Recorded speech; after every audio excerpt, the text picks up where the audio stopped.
Hello, and welcome to AnimationPilgrimage, where we watch every single animated film in chronological order. I'm Sean.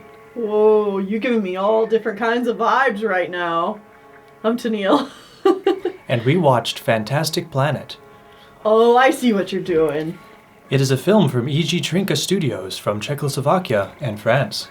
Okay, I'm going to be done with that now. But You're making me real unsettled. well, that was the point. Yeah. So we watched Fantastic Planet, which is a 1973 film. Mm-hmm. Mild content warning here. Yeah. It's technically an adult film. Yeah. Most of the female characters do run around with their boobs out, so we won't be able to show most of them. Yep. They don't do anything with it, but they just are. Yeah, it's just like how this culture dresses, you know?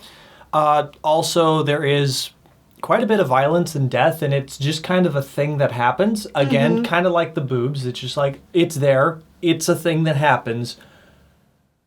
That's kind of... Just be aware. Yes, if you be know aware. you want to go into this movie. Sorry, excuse me. This is so sci-fi. So sci-fi. Okay, so for people who don't know what Fantastic Planet is, Yes. we should probably start with that. Because I Yes. feel like this is one people might not have seen. This movie does have a bit of a cult following, which is, understandable. It's really interesting. But let's give a brief rundown of what the movie is. Okay, so this takes place on a planet far from here where there are gigantic blue people. Mm-hmm. Is this Avatar? They're bigger than Avatar people. Oh, absolutely. Na'vi? The Na'vi, yes. Yeah. Either way, humans have found their way to this planet at some point in the past, and they're itty-bitty, teeny-tiny, like... They fit in your palm of the big alien people. Very easily. You could fit like 20 humans in your hand type Yeah. of size. And humans are just kind of seen as a small pest or like sometimes a pet, depending on which alien person you talk to. Mm-hmm. It's generally just a movie about the humans trying to survive. It does follow one specific guy, but it's not super focused on him. It's just kind of... He's the main character, but also, like, the focus is about, like, human society. Yeah, and the humans, how they are kind of like a barbaric tribe that slowly gets more and more intelligent because they steal a learning device from the alien people and they can use it to learn about this planet that they're on and everything.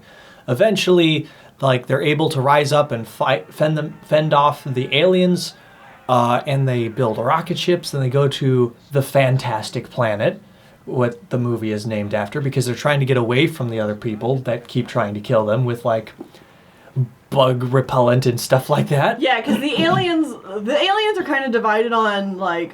They're cute pets. Should we keep them as pets? No, they're too... Like, they could potentially become too dangerous to keep them as pets. We need to kill them all, you know? Yeah, and, like, they just do, like, a scheduled detoxification of the... Extermination of, like, places, the park and stuff. Yeah, places where the human societies are growing. Either way, they do eventually get to the Fantastic Planet, which is actually where all of the blue people go to copulate with a different alien race from somewhere else in the universe. Yeah. Because it's a thing they do. They just kind of go into a trance and get inside a bubble that goes up to this planet, and then they're on top of a head of a giant statue, and then some other alien comes in the other one. It's very sci-fi. It's very sci-fi and weird, and they blow up a few of the statues, which forces the blue people to come to a peace treaty with the humans, and they build a new planet for the humans to live on so that they can live peacefully away from each other. Mm-hmm. And that's the general plot. Yeah. But that's not really the focus of the film. Right. Like a lot of sci-fi of, like, this type of era, it's not really about, like, the plot. It's about the allegory that this is, like, like, what it's actually trying to say. Now, with that being said, is this, in your opinion, because I think this is the obvious two takes you could take from this. Okay. Is this supposed to be an allegory about racism? Or is this supposed to be an allegory about animal rights? You know, I think it's probably more straightforward to be an animal rights thing. I don't necessarily see it as a racism thing. It could be, but I feel like it's harder to read that out of it. Yeah. But an animal rights thing, absolutely. And now that I think about it, 1973, that seems like a time where the hippies would be like, animal rights.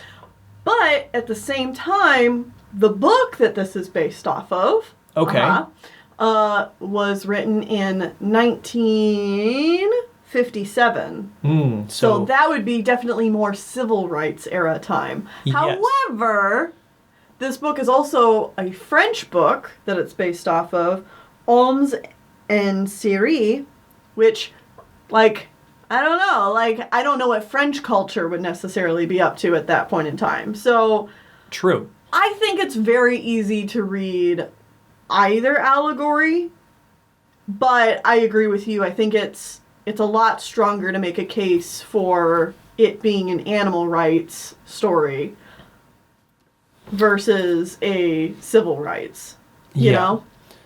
But you could definitely take either. But even then, I don't even feel like that's necessarily the focus of the film at all. Really? Yeah. I mean, it could have been, but to me, it feels like they just wanted to make a weird movie that explored the feelings of being in an uncomfortable and foreign location. And just, they wanted to show weird things and try to get the viewer to experience being in a strange new location. I want to add on to that. I think you're correct. I think that's a pretty accurate reading of it. But I also think that I mean, that could still play into the allegory sense of exactly. being an animal, because all of this is weird and doesn't make a lot of sense and everything's trying to kill you and stuff like that. To go off of that, I feel like it's trying to put you in a position where you have to look through the lens of something that you would never, like something that you would just take for granted, like your animals or something like that. And being put in the position where you're not the most powerful creature, because you're not in control. Yeah, you're not in control of this situation.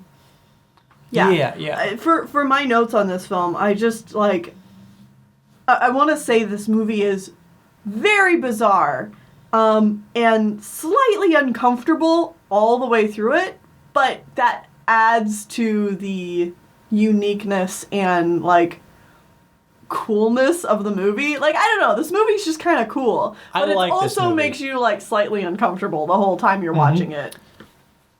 I would classify this as an adult film, but I would not classify it as the same kind of film as, say, Fritz the Cat. Right. Or Heavy Traffic.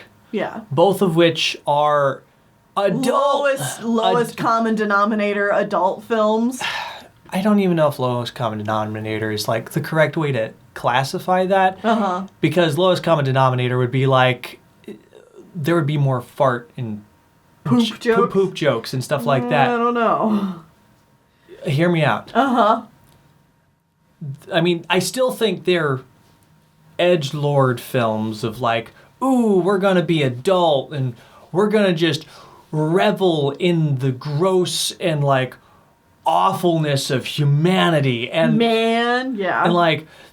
doesn't humanity suck? We're always killing each other and just wanting sex and stuff. Right. And this movie is more of, the world is a cruel place. Scary place. Cruel, scary place that does not care about you. You must have sex to live, and you must also fight and kill and be killed. Yeah. And that's a thing that happens. Again, I don't know how to describe this other than it's very, very sci-fi. The alien world feels alive, and the whole atmosphere has the world building of a classic sci-fi novel. Mm-hmm. It reminds me of like all the times in English class I had to read like The Butterfly Effect and where they just painstakingly go through the world building. yeah, I love this stuff. Yeah. Give me world building. yeah, and like other sci-fis where it's like about time travel and Mm-hmm. or ones where it's like they end up in a weird alien place and they just experience this alien society and it ends up having some kind of reflection of human society that you take from it as an allegory Mm-hmm. and all that. I love things that give us a new world to experience in some way. Don't just give me the same generic fantasy story with elves and goblins and basic magic and stuff. Do something new. And same with like sci-fi. I like experiencing new worlds, and I like when you just take the time to explore that. You could have like next to no plot if it's just a character experiencing this new world. I will dig it more often than not.